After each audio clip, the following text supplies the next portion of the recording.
Hi, I'm Larry Johnson. I am a professor at Texas A&M University, and today we're going to continue our lecture series, and we'll be covering the urinary system.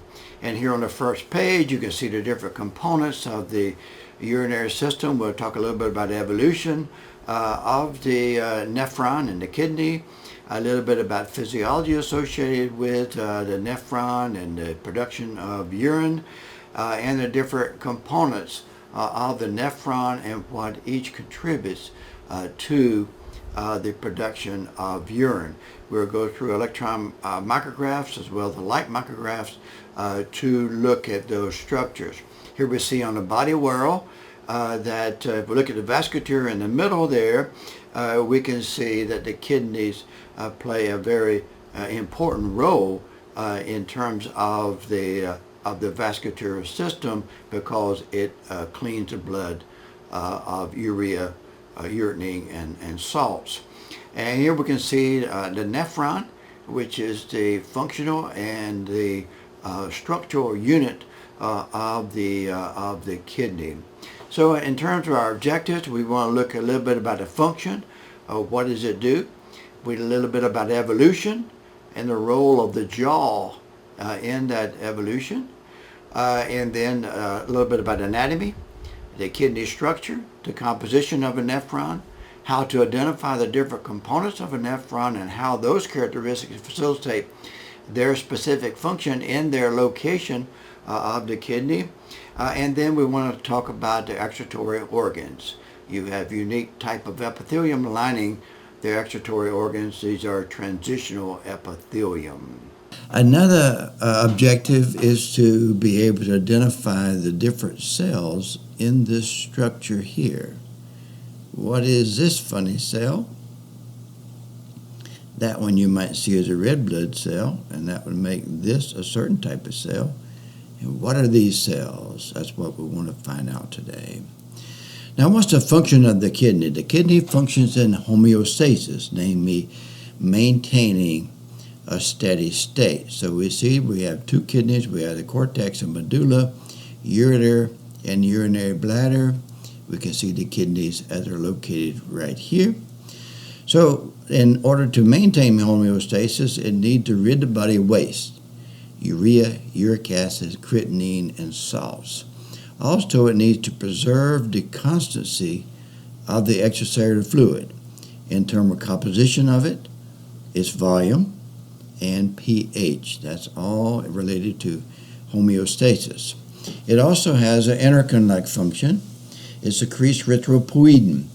Erythropoietin causes a red blood cell production, and that is produced by the interstitial cells next to the peritubular capillaries. So this would be like the fibroblast type cells. It also produces renin.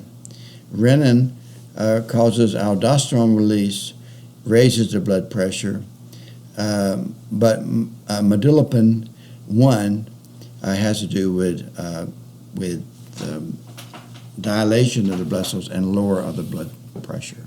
So we say renin increases the blood volume, increases blood pressure, where medullapin 1 is a hormone secreted by interstitial cells of the renal papillae. So this is the cortex, this is the pelvis where the urine is formed. These papillae, these projections on here, connective tissue in through there produces medullapin 1, and that causes vasodilation and reducing pressure. So you have renin, medullapin, which are antagonists of each other. One raises pressure, one lowers pressure. And then you have erythropoietin. It's a cytokine. It's a signal molecule that causes red blood cells to produce. It stimulates their precursors in the bone marrow, and that's produced by interstitial cells near the peritubular capillaries, mostly in the proximal portion. So this one is produced in the cortex, and this one is produced down here, both by the fibroblast-like cells.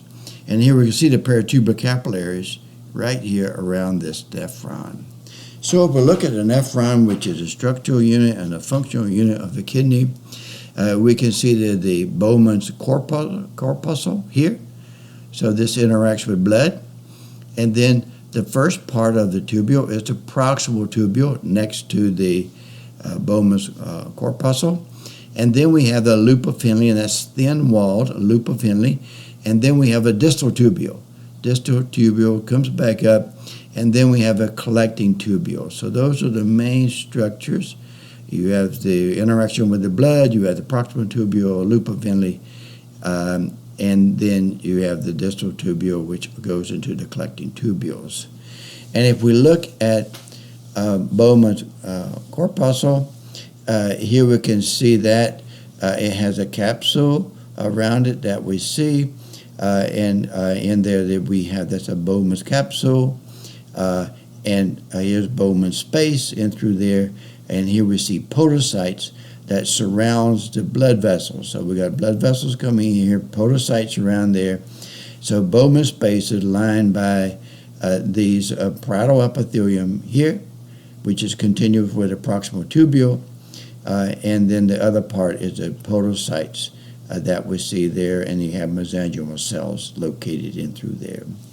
So here we see the corpuscle with the glomerulus in there, the capsule that's around there, the Bowman's capsule, Bowman's space, blood comes in through there, and then it goes out through the same region, and then it goes to the peritubular capillaries around there, and you have the proximal tubule, distal tubule, and the collecting tubules to occur. Now, in terms of evolution of the kidney, when animals developed the jaws, as I mentioned, they could eat one another. That made predators and prey. So the prey, in order to escape the jaws of the animals in the seawater, this is seawater here in more yellow, as freshwater or brackish water, water from the river running into the sea, that the animals migrated to escape the jaws in the ocean. Whenever they did that, they found themselves with a lot of water but not much salt. And that's where you develop the glomerulus. The glomerulus was associated with the mouth of maybe a gamete draining mechanism, which ultimately came to nephron. Later it was embedded in the wall of the nephron. And then whenever animals walked upon land, they not only didn't have much salt, they didn't have much water, and that's where you got the long loop of Henle, long, thin loop of Henle developed for animals to be able to concentrate the urine on land. You didn't need to concentrate the urine here. You did if you're on land. Other animals have returned to the sea. Some have lost their glomerulus. Others retain it with a short loop of Henle because they never made this land trip, as we see there. So we can see this. This is the early gamete gaining tube. And then finally you get, and we can see a next one is a hierogmaga there, showing you that the glomerulus was associated with this mouth in the beginning. And then it becomes embedded into the wall. So you can still drain gametes. And in fact, we today still have a urogenital tract. And so it was embedded into the wall, and so we see these cells here, which are part of the wall cells. So the cells that cover the glomerulus were part of the wall cells. And so, and then blood comes in through there. This is what we're seeing here. There's Bowman's capsule, Bowman's space in there. These are podocytes were really part of the original wall whenever the glomerulus was embedded into the wall, as you see. Another thing changed is the blood flow. This is a portal arterial, afferent and efferent arterial, so they're coming here. And note that blood came in from different directions in the beginning. Later, blood only came from the glomerulus to the peritubular capillaries. That made a portal system where you had two capillary networks. One is the glomerulus and the other one here. Blood going out, changing the direction, just going out, not going in. And that would allow the peritubular capillaries to interact with the nephron more closely. And so we have an afferent and efferent arteriole coming in here. There's the first capillary network is the glomerulus. The second one is the paratubercapillary. First glomerulus, second capillary network.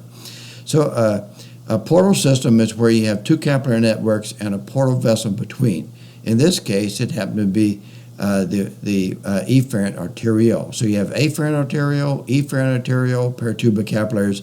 This is the flow of the blood that occurs. It comes in through there, finally out through there, ultimately through the paratubercapillaries to get out.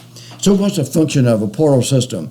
A portal system has two capillary networks, as I mentioned, with a portal vessel, and the function is local change in blood composition. So you change the blood composition in the first capillary network, and then the second capillary network modified change allows it to the change in composition to be affected the second one. So the first capillary network modifies the blood, and the second one benefits from that modified blood. That's what we see. So that's what a portal system does. Here we see body whorls. We can see the kidneys there, here and here, and we can see the cortex, the medulla, and the renal pelvis in through there. So the cortex is on the outside, medulla is on the inside, and then from there it goes to the calyx, to the pelvis, to ureters, to the urinary bladder. And this whole region right here is the hilum, where blood vessels go in and out the same place of the organ. That is a hilum region, or hilus region. So here we can see two kidneys, ureters, urinary bladder. This is the testis, and this is the ductus deferens going in through there for the outlet. So if we look at the kidney, we got the cortex and medulla, and you have that nephron located right in there. So they're located all along in through here. And then you got the renal pelvis, and you got the rich vascular supply carrying oxygenated blood in and unoxygenated blood out. And this is a hilus region. So if we look at this, we see there's a capsule, dense irregular connective tissue, a capsule that surrounds the thing. This is a hilum in through there. You have the medullary pyramids and the cortex. So you got the cortex, medulla in through there, and then so all this is aligned by transitional epithelium that we'll talk about later on. So we see the papillae. The papillae is what comes at the end of the medullary pyramid. So right in through here, all the way through there, you're going to have a glomerulus and mostly the proximal tubules that we can see. So we see, first of all, there's a capsule, dense irregular connective tissue, and it has a mesothelium that surrounds that. We see the capsule. This is the cortex region. You see the glomerulus located in there, and then this is the medullary pyramids, cortex, medulla, and then the papillary region as we see there. So we got a capsule on the outside, and then the urine goes in the renal pelvis or the ureter. And so here we see there, again, we can see it's composed of different cells that are in there.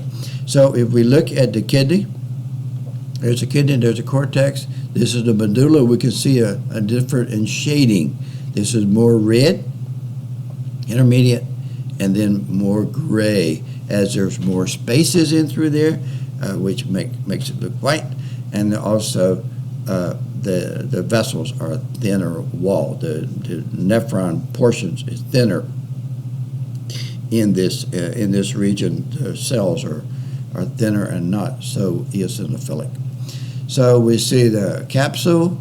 We see the where this opening in here. This is the renal calyx, and so this would be transitional epithelium that we see here lining that, because the urinary system has transitional type epithelium. Now in a chicken, or like say here a cow, and even a baby, whenever you were born, you had a series of little lobes in your kidney that ultimately in adult become fused, so it looked like a kidney bean that we see there. Here's a horse which just has one like that. So these are fused together. This is the way a cow looks. Cortex, medulla, And in the cortex is where you have the glomeruli coming off of this artery in through here. And here's the arcuate artery. You see it makes an arch right there, right between the medulla and the cortex that you see. And so if this is a interlobar artery that's coming in through there, and that's the arcuate artery, and from there is a interlobar arteries. Interlobar, interlobular, lobar, lobular. And this is where where you have the glomerulus coming off of these guys that we see here. But this is an arcuate artery that goes around each one of those. And so here we can see the flow. I won't tell you what it is. You can see that if you want to, but basically it's a renal artery ending with the renal vein, and you go through the host of these different ones, including the glomerulus, alternate to the peritubular capillaries, and then out through there. There's arcuate arteries that we see there, and of course there'll be arcuate veins that will be there as well. Here again is an artery, and from here you have the interlobular artery that feeds the afferent arterial that goes in through there. Now there's two types of nephrons. You have the cortical nephron in through here, who most of the apparatus is actually in the cortex. So all these, other than the collecting tubule, is in the cortex, and it has a very thin loop of end, very thin segment. It may not even be a loop, thin portion, as opposed to the juxtamedullary nephron. Juxta means near the medulla, near the medulla. These guys here have a long loop of Henle, and this is what's associated with the concentration of urine. Now, regardless of a nephron, a cortical nephron or juxtamedullary nephron, they still empty into the collecting tubule, and there's a papillary duct ultimately to be the papilla at this region, and the minor calyx, which takes the fluid out and is transitional epithelium lined. Okay, and so if you lived in a desert, you'd have a higher number of these guys, the juxtamedullary ones. And so whether in the cortex or in the juxtamedullary one, they still come through the collecting duct to come out. And so if we look at these, you can see these guys are the ones right next to the medulla, and they are the one that has renin. You can see renin granules here in the afferent arteriole. But these guys over here, the cortical nephrons, they don't have renin in theirs because they don't need it, because you don't really go through the different osmotic pressure changes. Everything is pretty much hypotonic in through here. Unlike here, where you really have a concentration gradient that's down in the medulla, as we'll talk about later on. And so, as I mentioned, the cortical nephrons just have a small, thin portion, and you can see it. Like this is definitely in the cortex. You see it way up there. This is the medulla cortex, way up there, and you can see the thin portion there. That thin portion is this thin portion right there. So the whole gizmo is right up there, other than the collecting tubule. So these are proximal tubules in through there. The flocculent stuff is a brush border that we can see, but this is a thin portion of the loop of Henle that we see right there, and that's on the cortical nephrons who are located in the cortex. So here we see the juxtamedullary nephrons right next to the medulla. We see the arcuate artery. We see the medullary rays. So the tubules that run up into the cortical material from the medulla, those are known as the medullary rays that are run here, and then this is the medulla. So the nephron, the structural and functional units of the kidney. Remember, we have the renal corpuscle, which has a capsule there, Bowman space, go up into the proximal tubule, a loop of Henle, and then the distal tubule and the collecting tubule are the different components. And over here we see the arcuate artery giving rise to the afferent arteriole, and then that goes to the first capillary network, efferent arteriole, peritubular capillaries, and some of the peritubular capillaries reach down into the medulla, like this long loop of Henle of the juxtamedullary nephrons. That's the vasa rectae, and we'll talk about that a little bit later. So we can see again, this is the first capillary network, this is the second capillary network, and that's the peritubular capillaries that we can see that. Remember, in the evolution of the kidney, whenever the blood started running only in one direction, in here, out everywhere else, that made a portal system. And so here we can see the cortex, which have a lot of glomeruli located here, with the afferent arterioles giving rise to them. And that's the arcuate artery that's right in through the medulla down in through here. And this is where we see the juxtaglomerular nephrons and the cortical nephrons located in through there. Now, medullapin 1 is a hormone secreted by the interstitial cells of the renal papillae.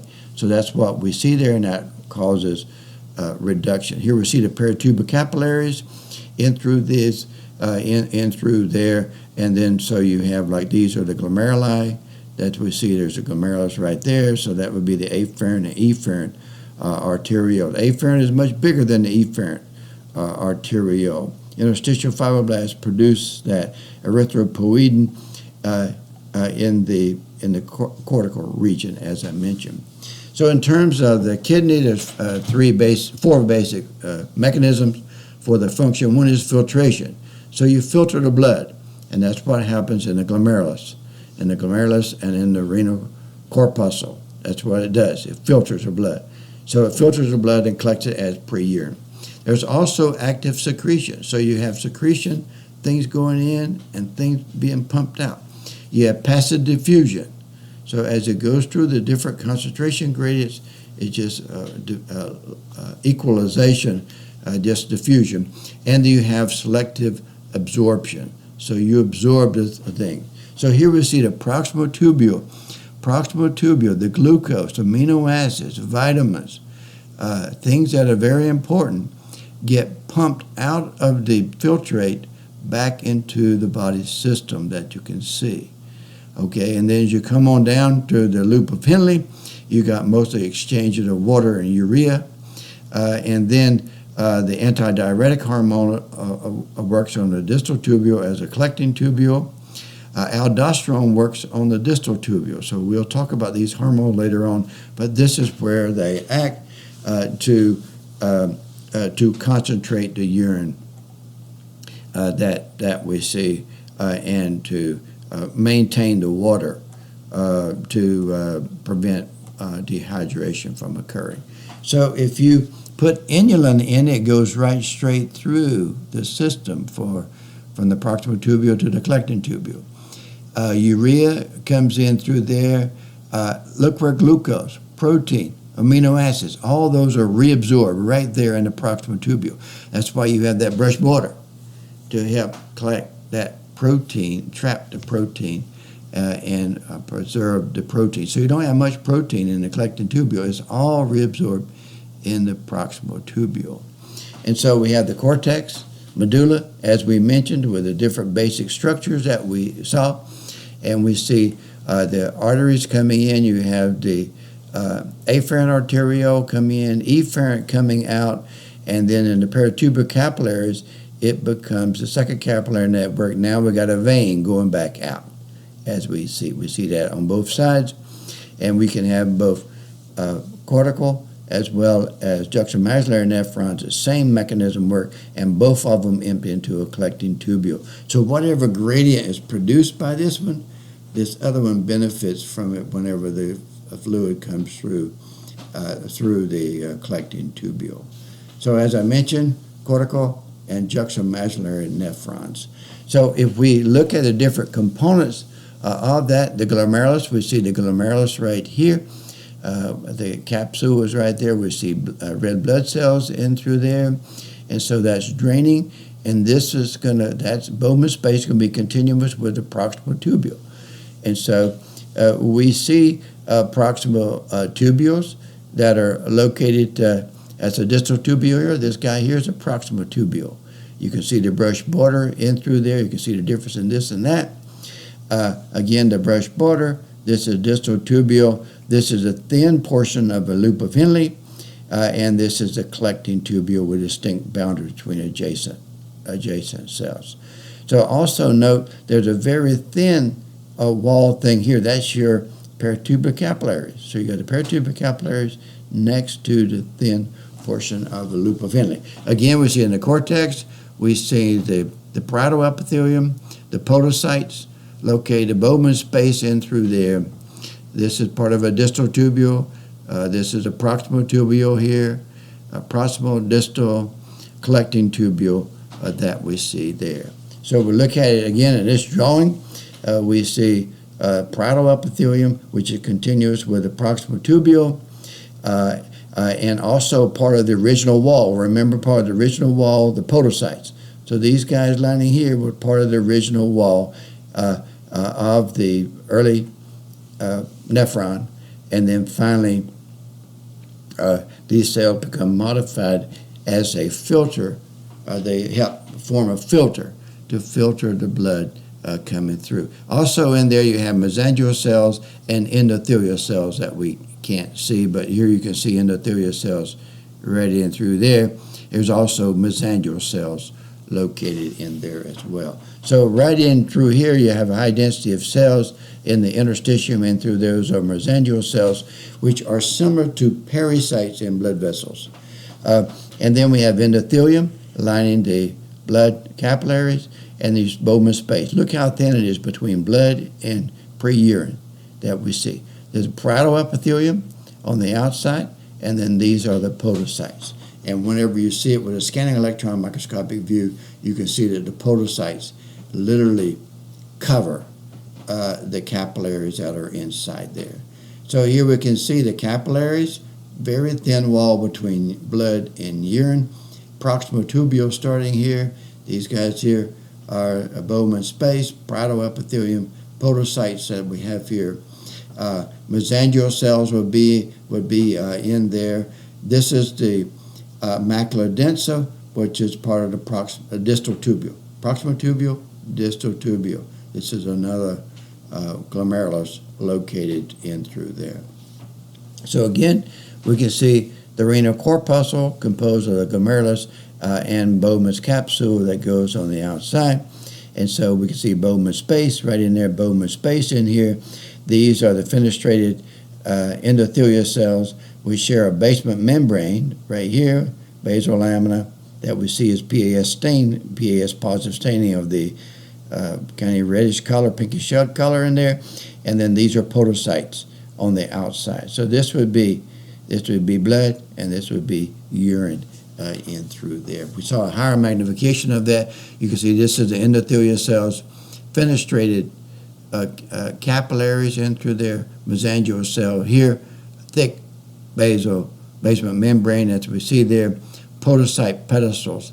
There got major pedestals and then minor pedestals that surrounds the capillary in the process. You have a thick membrane there. You see the membrane. This is filtrate, and this would be blood in through there. And so the glomerulus basal lamina has it has charges on it, and which is involved in socio and also size related to the filtration that occur. So if we look at that, the glomerulus filtrates extreme filtration. It's got features for extreme filtration. Why? It's very large surface area, so 1.5 meters square, pretty big. Also, it's got a large resistance afforded by the reduced diameter of the efferent arterial. You got a fire hose coming in and a water hose going out. That's going to make a pressure head here that makes the fluid want to go through. Thin filter, very thin, less than 1/10 of a micrometer, 25 times more permeable than capillaries elsewhere. You got fenestrated endothelium. They have holes in through there where fluid can go through. So the hydrostatic pressure within the glomerulus capillaries provides the driving force. So the blood pressure in there drives it going through. The filtrate resumes blood plasma without large proteins. So the filtrate that occurs through there doesn't have large proteins that stays behind there. It does have some proteins, and it returns that in the proximal tubule. Here we see the podocytes located around the capillaries. You have major and minor processes. Again, we can see where the glomerulus, the afferent and efferent arterial, larger here, smaller there, making a pressure head that we see in there. So we have endothelium with the fenestra that we see, the endothelial cells located here, and the podocytes with its finger-like processes surrounding each of these. And we can see it, blood, filtrate. And this is fenestrated, holes there in the endothelial cells, shared basement membrane, basal lamina, and then you see the podocyte pedestals projecting over it. Here we can see the fenestrated endothelium, and this is the arms of the podocytes around the capillary. So these guys here are those, and these openings here are these that we see. Okay, and so here we can see it. We can see the holes here where it's got the fenestra, and then you shared basal lamina, and then you had podocyte pedestal, blood, filtrate. See this box right here is amplified over here. We can see the basal lamina right here, podocyte pedestals, and they had a little filtration slit. So there's charge involved, but also size of things. You can see where that red blood cell cannot fit through that little hole right there. Some proteins can, as things get stuck in the basal lamina. So endothelial cells, these holes here, something larger than that can't go through. That red blood cell can't go through. Basal lamina filters out certain things too, but the filtration slits is the main thing. So it's got to be less than 400,000 molecular weight for it to go in. But some proteins still go through got to be returned. So as I mentioned, there's charge involved. Size are in charge in things between the filtrate and the endothelial cell cavity in through where the blood would be. So this is the afferent efferent arterial that is known as the vascular pole, where the filtrate runs into the proximal tubule. That's a urinary pole. Vascular pole, urinary pole that we can see. So this is the vascular pole here, where you have the afferent arteriole going through, and the urinary pole, where you have the parietal cells giving rise to the cuboidal cells of the proximal tubule, which has brush border on it. So here again we can see this is the vascular pole and the urinary pole that we see in through here. This is the urinary pole, vascular pole, urinary pole, vascular pole that we have. So we look at the cells in the different portions. We can see in a proximal tubule they have brush border, and that's what we see here, the flocculent stuff that we see there and there. That's the brush border, which is a high density of microfilaments, microtubules. Of microvilli, a high density of them, and they're uniform in length and non-branching. That makes a brush border. And you can see here in a distal tubule, it has microvilli too, but not a brush border. You see how this is more organized than this is. Almost all these cells have microvilli, but they don't have a brush border. Uniform, high density, non-branching. Where these guys here can branch. They can't. Some of these you can see they're branching out. Okay, and so the thin portion of lupophilae is thin-walled, like squamous cells, flattened cells.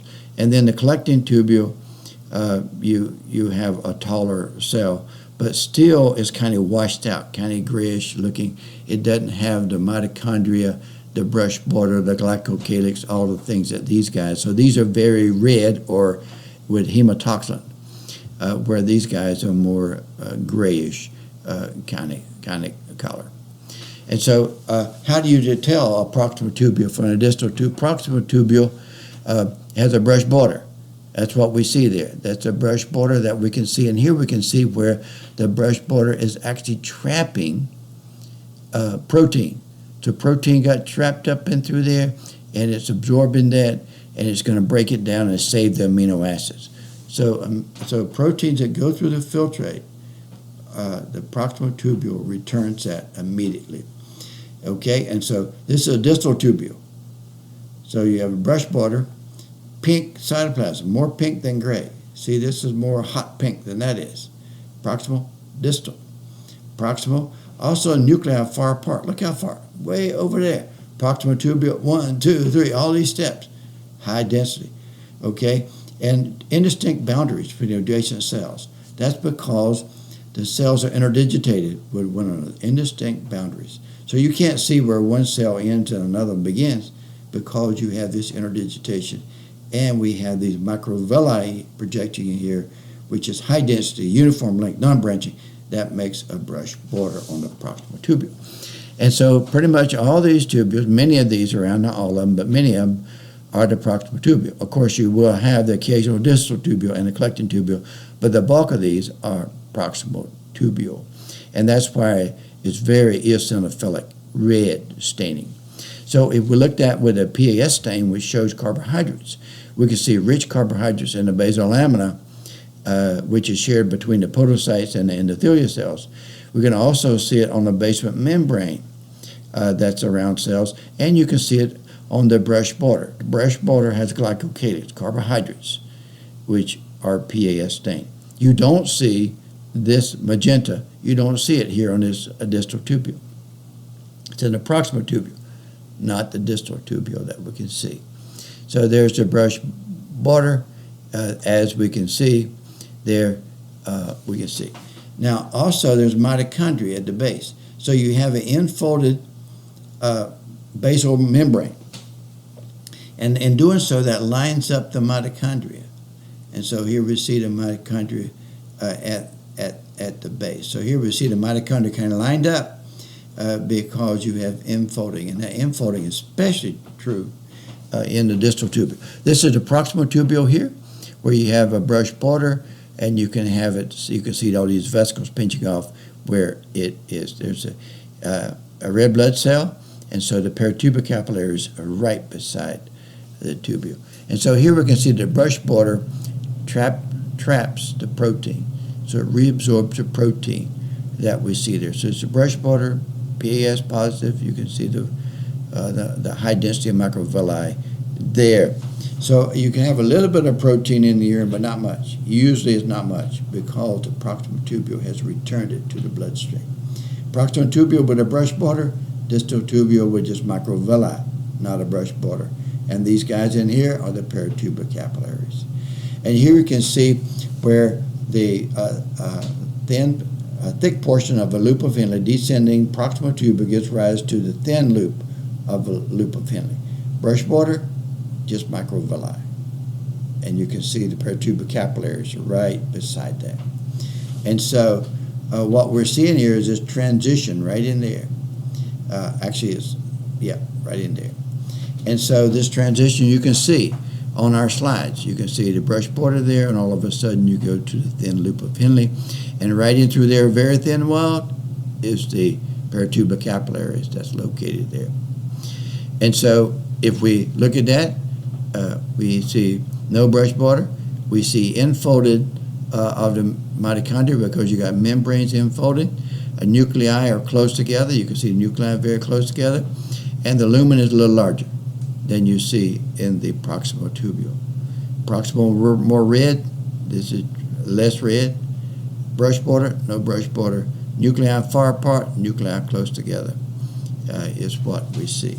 And here we can see the infolding of the plasma membrane, the basal portion, and that allows you to line up the mitochondria that's located there.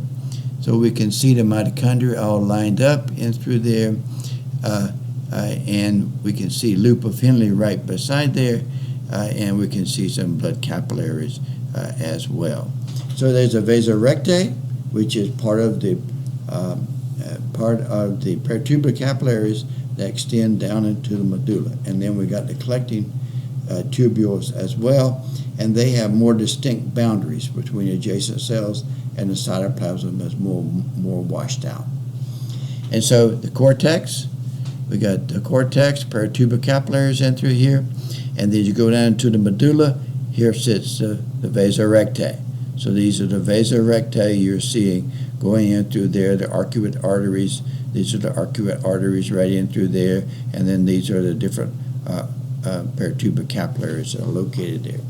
So we can see the peritubular capillary thin wall compared to the thin loop of Henle that we see there. And so that brings us to, so we have the glomerulus there. This is a juxtamedullary nephron coming down through there in the peritubular capillaries. This is the vasa rectae that goes in through there. And you can see the vasa rectae coming in. This is a capillary going in through there. And as it makes a hairpin loop, the blood vessel does himself. The vasa recta makes a hairpin loop. In doing so, the osmotic pressure is the same as it is on the outside, very similar, because water and salt can transfer through there. And so it goes down through here and it picks up the gradient that's already set down by him, so 1200 milliosmoles versus 300. This is isotonic. And so it removes some fluid. That's what it's got to do, return the fluid, but it doesn't disturb the gradient. So the vasa rectae maintains the gradient. And we call this the counter-current exchanger, as we'll see. This is a counter-current exchanger. The peritubular capillaries, absorption, 180 liters of fluid a day, 4 times the reabsorption than the rest of the body. Extremely porous. You can see the fenestra down here, the peritubular capillaries, a fenestrated thing. So fluid pumped out of there jumps right back into the capillaries that we can see. Colloidal osmotic pressure, as the fluid goes through there, proteins stay in the blood, and that sucks the water back in through there. So you have osmotic pressure bringing the water back. Low capillary pressure, so water wants to go back. And proximity to the uriniferous tubules. So the nephron and the blood vessels are right side. See how close they are right there? And so any fluid pulled out of here is going to go right back into the bloodstream. So here we can see the thin portion of loop of Henle and the blood vessels, the endothelial cells of the blood vessels, collecting tubules with distinct boundaries between adjacent cells, as we talked about before. Collecting tubules, as you get down to the papillary ducts toward the end, very distinct tall cells, distinct boundary between adjacent cells. These would be the vasa rectae that we see blood vessels there, kind of washed out cells for the collecting tubule. So again, we have the cortex, medulla, we have a capsule, you have transitional epithelium where the urine leaves the kidney right through the minor calyx, then the major calyx, then the renal pelvis, and then out to the ureter.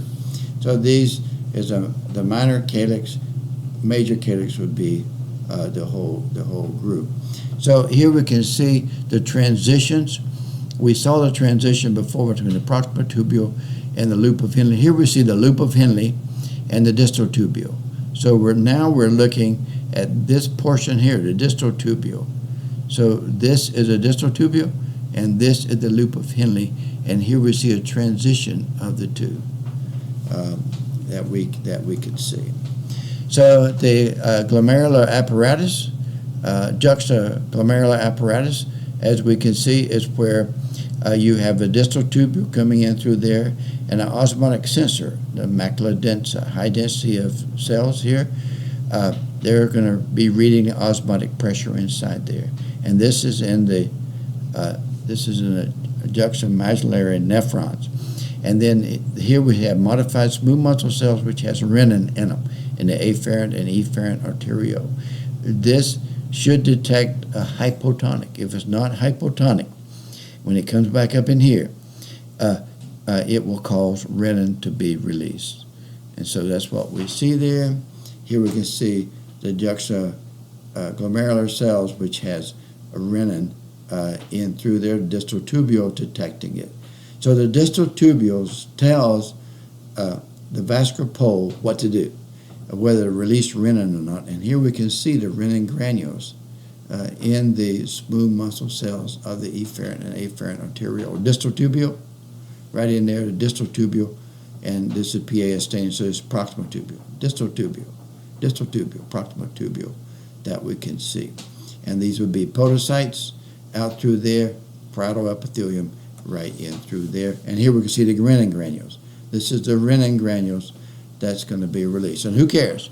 Well, renin, it causes angiotensin, which is a protein in the blood, to go to angiotensin 1. Angiotensin 1, there's other enzymes that converts angiotensin to one of the most potent vasoconstrictors. So that will raise the blood pressure by vasoconstriction. So angiotensin 2, remember angiotensin 2, when it comes in here, it causes immediate vasoconstriction. That is quick raise in blood pressure. It also causes aldosterone release. Aldosterone from the adrenals that causes increase in absorption of sodium, which increases water reabsorption, that increases the blood volume, increases the blood pressure. So this is a quick way, and this is a longer, more sustained way, both produced by angiotensin 2, which came, that got in this cascade when renin is released. And renin is released when osmotic sensors see that this is not hypotonic. It should be hypotonic. Otherwise, you need renin to be released. So aldosterone stimulates sodium reabsorption in the distal tubule. It does it in the gastric mucosa, where you absorb sodium. Also salivary glands, and also the sweat glands. So aldosterone, wherever you lose salt or pick up salt, it stimulates it to do so. That we can see. Here's a striated duct in the salivary gland, and you can see right here where you're infolding and lining up by the mitochondria that we can see. So here we can see in the medulla, you got interstitial cells that produce medullapin 1, which is converted to medullapin 2, which is a vasodilator. So this is dual control of the blood pressure. One is increased and one is decreased, renin and medullapin.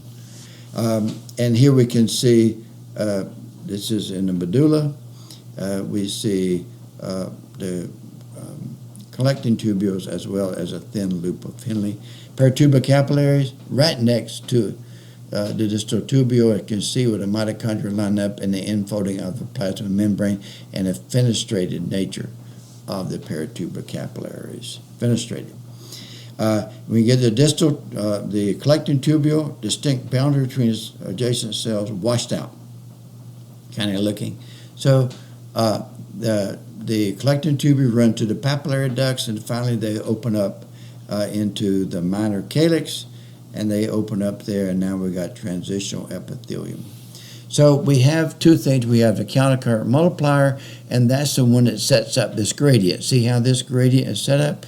It's produced by this thing. And the main player here is that sodium is increased as you go in through there. Urea is too.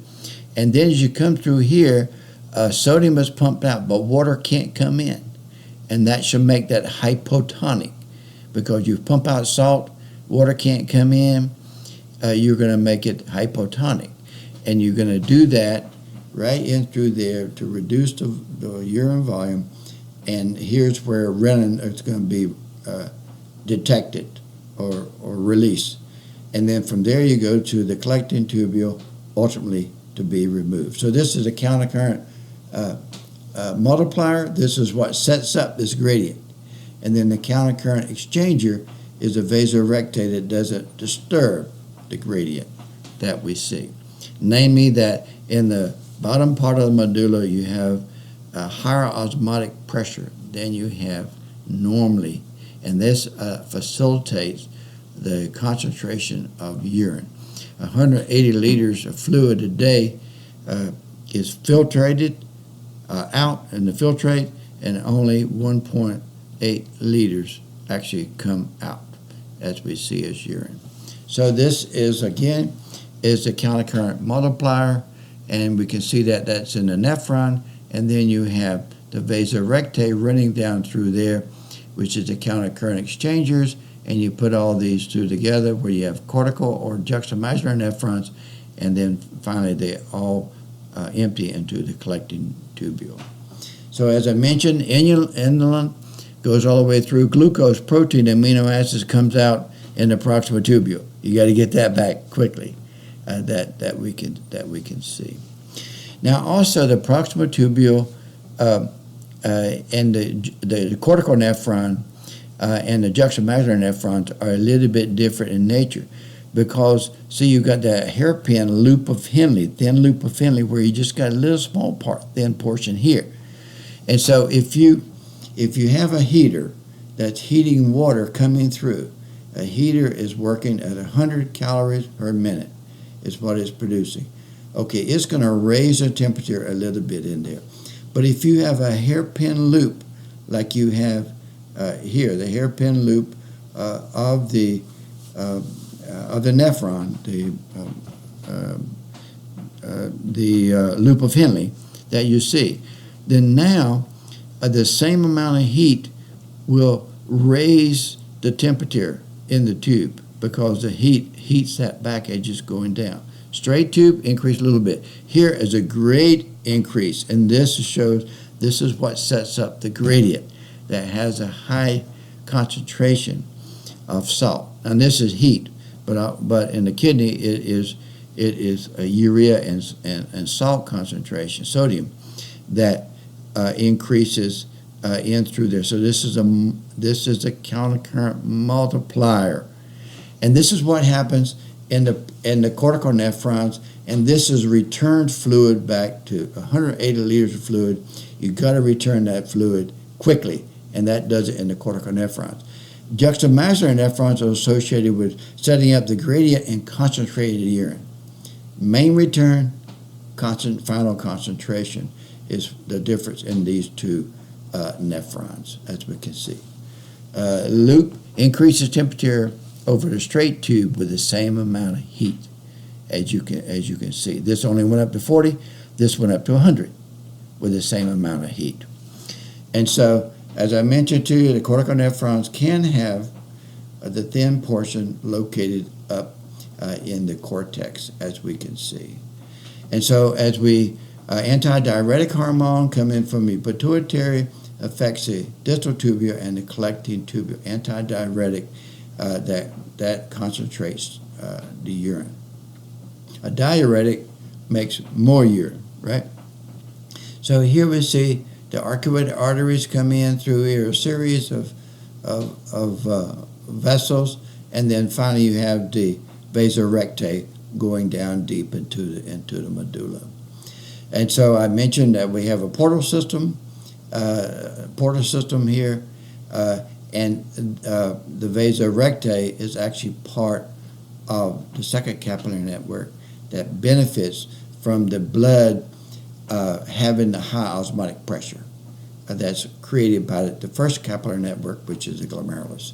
So again, the multiplier that we have here. So the good stuff is returned in the proximal tubule. Your glucose, protein, amino acids, they got to be reabsorbed right away. But then you have pumping of water and sodium. You have antidiuretic hormones involved in distal collecting tubule. Aldosterone is actually involved in the distal tubule, and that elevates, it causes vasoconstriction and elevation of sodium reabsorption and increased blood volume. So we also have the parathyroid gland. It works on bones. It also works on the kidney to increase absorption in the distal tubule. So it increased there. It also acts on the tubule. So parathyroid gland also works on the kidney as well. And if you look at flow, the proximal tubule, the greatest flow all the way from 125 to 20, that big jump right here occurs in the proximal tubule, and it relates to the fact that you have the more straight portion to remove the water to return it back to the to the bloodstream, and that's what happens in the proximal tubule. Less so here, but you do have some final concentration in the distal and the collecting tubule. So whenever the papillary ducts open up into the calyx, this is what we see with transitional epithelium. So transitional epithelium here. So the collecting tubules, papillary ducts, rotated in through there. So that's a minor calyx, major calyx, and then you got the renal pelvis. You have transitional epithelium on the surface, which has lots of cytoplasm associated with it in a constricted state. And so here we see the ureter. We got smooth muscle, different layers of smooth muscle in through there, and transitional epithelium. Smooth muscle layers, transitional epithelium that we can see.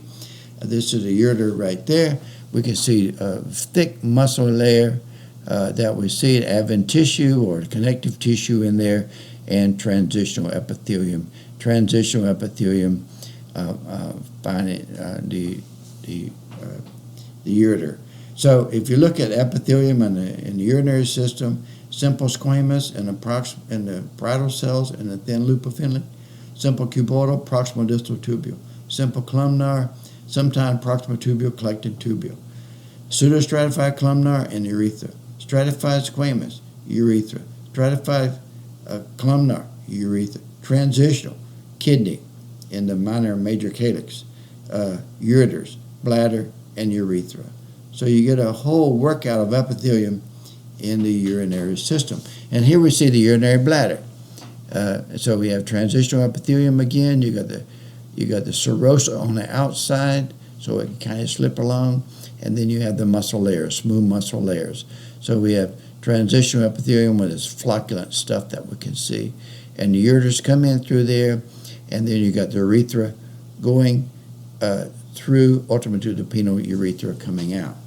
Now, if you look at proteins in a membrane can move around. But sometimes you have a system to hold them tight. You can have a protein that's attached to them outside the cell, inside the cell, or they can touch one another. But if you look at this one right here, this is what they have in the urinary bladder. So these are cells lining the urinary bladder, and you see these thick portions of proteins that stuck together. And they're stuck together. In doing so, whenever the urinary bladder cells fold up as opposed to being stretched out, then you see these flattened vesicles called this rigid part stays rigid. And so you see these flattened vesicles. So if you look at it, you can see these vesicles in there, flattened vesicles, not round. And these vesicles are continuous with the lumen. So the plasma membrane folds in on itself, and then it unfolds. So it doesn't stretch. The membrane can't stretch. It can only fold and unfold that we see. And it has to do with these proteins in the membrane that are rigid that makes these flattened vesicles that we can see. Urinary bladder, transitional epithelium, smooth muscle, and nerve here to regulate that. In urethra, this is stratified columnar that we mentioned to you. Again, good stuff returned in the proximal tubule, major water returned in the proximal tubule, and then the final concentration of things in the distal and the collecting tubule. So homeostasis is a main function of the kidney. We want to keep things constant, and that's what homeostasis means. We have some questions that could be useful that we can see. You can see the cortical and the juxtaglomasular nephrons, the different components, good things returned in the proximal tubule that we talked about before. So this would be like the cortical nephron, this would be like the juxtaglomasular nephron, where you're concentrating the UD and set up the gradient. So I mentioned this slide before. What is this? Well, these guys are the podocytes that are here. These are the mesangial cells and the endothelial cells. And this is a parietal epithelium that we see there. We want to thank a series of books from which I got images, modified images from these books. We want to thank them. Body Worlds had super images that we have there. These books did this work, not me. I just took pictures of them. Here, one time I went to Japan.